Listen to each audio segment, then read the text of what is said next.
Joining us right now with more, as well as looking ahead, is correspondent for CBS's 60 Minutes, Lesley Stahl. Joining us right now, she's the author of a new book coming out, Becoming Grandma, which we wanted to talk about. Certainly, obviously, Lesley, it's good to have you. Congratulations on the book. Thank you. Your experience in terms of covering the White House for so many years. This morning, we were reporting that Donald Trump came out with a tweet and basically suggested that it's probably terrorism. Now, we know that this is, people are trying to connect the dots here, and from everybody from the Prime Minister of Egypt to the leader of France have said we're not ruling anything out. So it could be. But what's your take on Donald Trump's tweet this morning? Well, so soon into it as we're if he were president, the whole White House infrastructure would be leaning on him not to say anything yet till everybody knows what's happening. So he should, clearly, we know he kind of shoots from the hip. This is the way he is. And he may have to walk it back. But he walks back a lot. Which is why one of our guests earlier, Bob Nardelli, basically just said, look, you know, a lot of people are looking at what Donald Trump says about any you know, global event. Yeah, it's unfortunate, Lesley, you're right. I mean, we should wait and see what happens. We don't need to create more panic and more negativity out there. If it is terrorist, then we should respond accordingly. But, you know, if you look at this history of this airframe, 6,700 airframes out there, it certainly could lend itself to that type of activity. But of course, Donald Trump's appeal is that he says what everybody else is thinking. He's like our id. And, you know, I think that this is another example of him shooting from the hip. But he's in this phase right now where he's trying to tell us, well, he's not that rash. He's not so reckless. He's been walking things back into a place of more gentleness and more rationality, and you know, then it just pops out.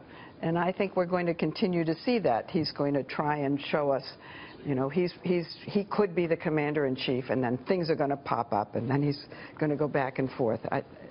I think that's where we are right now. Does any previous president compare to him? It's different today because of social media and the easy access of an individual to a very, very large audience. It's like he has a television camera right in his office, right? I mean, the obvious answer is there's no one who's been quite like Donald Trump. I mean, he was a television reality star. Of course, I remember when Ronald Reagan first ran for president, there were a lot of people, if not a majority of people, who saw him as an actor, didn't see him as the governor of California, but as an actor, and there was a lot of concern about that. But this is a different level. It's a different level, and we know national security is really one of the top issues for voters and Americans right now going into this really unconventional election. You've been covering this story, elections, and obviously on the front lines for 4 decades.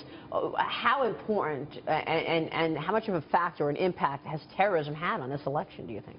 Oh, well, terrorism is always going to have a huge impact since 9/11 going forward. And the question is, who, if there's a horrible terrorist attack closer to home, or even another one like Paris or Belgium, who does it help? You can have that debate, which I've had.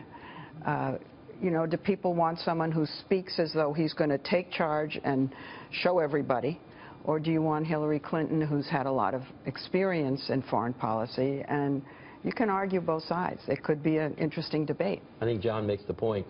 Right now, people are going to look for action, you know, in a very aggressive and very deliberate way. And I think that's where he's getting a lot of coverage. Yeah. Well, maybe. And maybe people want somebody who isn't going to be shoot from the hip. You don't really know politically how this would play out. Meanwhile, Hillary also has successes and failures on her record, which play both ways for her. Exactly. It all plays both ways. Which is the issue. I mean, this election is more about I'm voting against than voting for, right? People will come out and vote for Trump because they don't like Hillary, and vote for Hillary because they don't like Trump.